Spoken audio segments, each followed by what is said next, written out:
আমার ছেলেটা আমার মেয়েটা সারা দিন ধরে এই মোবাইল নিয়ে আসে।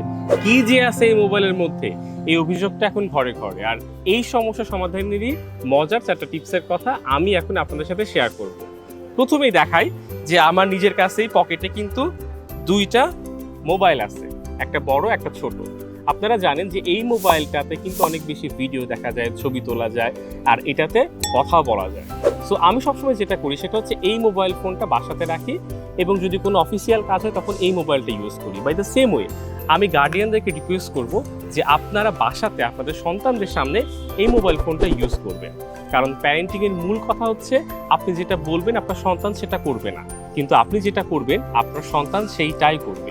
সে যদি সবসময় দেখে যে আমার আব্বা আম্মু সারাদিন ফেসবুকে আছে, ইউটিউবে আছে, খুব স্বাভাবিক যে সে মোবাইলে অনেক বেশি আসক্ত হয়ে পড়বে। কিন্তু আপনি যদি এইটা ইউজ করেন তার সামনে, তাহলে কিন্তু এই আশঙ্কাটা অনেকটাই কমে যায়।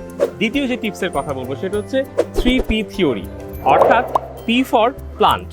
আপনি 2টা গাছ আনতে পারেন এবং গাছ এনে বলতে পারেন যে তুমি এই 2টা গাছের পরিচর্যা করবে, এখন থেকে 2টা গাছ তুমি দেখবা।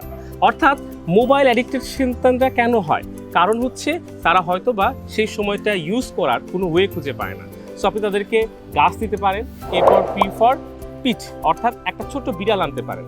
বাসায় যদি একটা ছোট্ট বিড়াল থাকে, দেখবেন যে আপনার ছেলেটা সারাদিন সেই বিড়ালের পেছনেই দৌড়চ্ছে, অর্থাৎ তার সময়টা খুব সুন্দরভাবে ইউজ হয় কিন্তু তার পেছনে। এই কাজটা করতে পারেন। আরেকটা কাজ করতে পারেন, সেটা হচ্ছে P ফর প্লেজার, অর্থাৎ যখন আপনার সন্তানের সাথে অনেক বেশি আপনি সময় কাটাবেন, তার সাথে হাহাহিহি করবেন, মজা করবেন, খেলাধুলা করবেন, গল্প শোনাবেন, তাহলে কিন্তু আপনার সন্তান আলাদা সময় লাগবে না তার মোবাইলটা দেখার জন্য। কাজে এই কাজগুলো যখন আমরা করব, তখন কিন্তু ধারণা করা যায় যে স্ক্রিন অ্যাডিকশনটা আপনার সন্তানের অনেকটাই কমে যাবে।